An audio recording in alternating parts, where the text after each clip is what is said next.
tous, j'ai décidé de faire un micro-trottoir mis à la plage et cette saison est idéale pour ça. Et j'ai donc choisi de l'appeler un micro-plage. Et zou, me voilà partie direction Mimizan-Plage, une station balnéaire dans le sud-ouest de la France. Je suis allée à la rencontre de personnes qui m'ont partagé leur vision de l'amour, les histoires d'amour qu'elles ont vécues, ainsi que celles qu'elles vivent actuellement. Voici une des pépites que j'ai dénichées à 2 pas de ma serviette, installée sur le sable chaud en ce mardi d'août. Et cette pépite, c'est Angéline, qui nous livre son vécu amoureux en toute vulnérabilité et authenticité. C'est tellement puissant, tellement touchant également, empreint d'intimité, de beaucoup d'amour et de bienveillance. Cette histoire, ainsi que celles qui vont suivre, ont été livrées avec le cœur grand ouvert. Je vous fais profiter de ce beau cadeau qu'ils nous ont fait. Je vous souhaite une très belle écoute. Eh bien oui, pour moi, je pense que c'est la chose la plus importante au monde.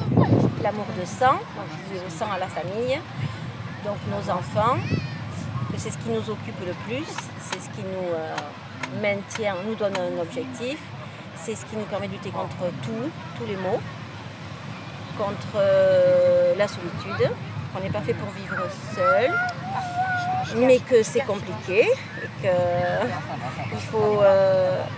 faut accepter plein de choses aussi par amour et qu'on peut comprendre, il faut qu'on comprenne qu'il faut faire attention à l'autre. Voilà, pour que ça marche et que ça peut être très très très douloureux, très violent. Il y a des astuces pour que ça fonctionne, il y a des choses sur lesquelles faire attention.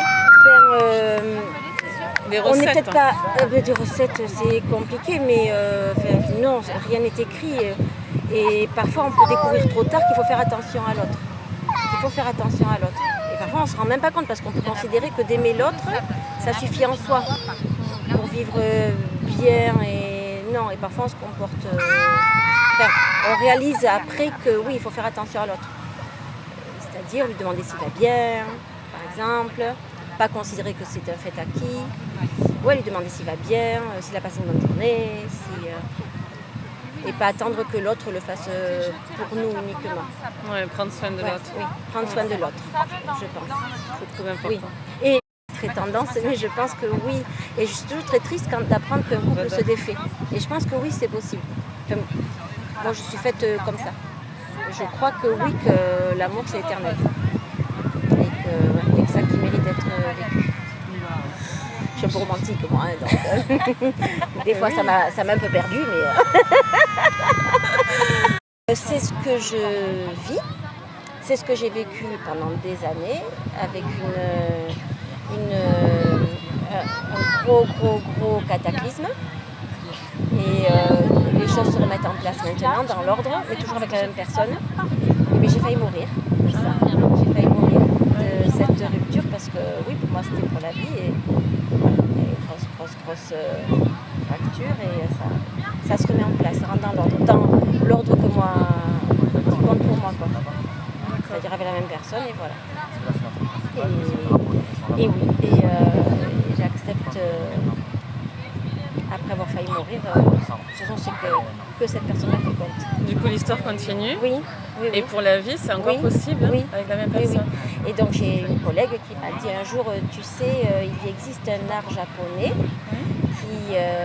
qui consiste à, donc surtout ne pas jeter la tasse de faïence qui s'est cassée et garder les morceaux cassés et les recoller avec du fil d'or. C'est ce que vous faites? Ouais. J'en ai pas beaucoup de fils là, il faut falloir que je sais pas si ça s'achète quelque part, le fil d'or là, mais il va m'en falloir. Avec le cœur. Ouais. Oui. Il en faut. Il faut du fil d'or pour recoudre.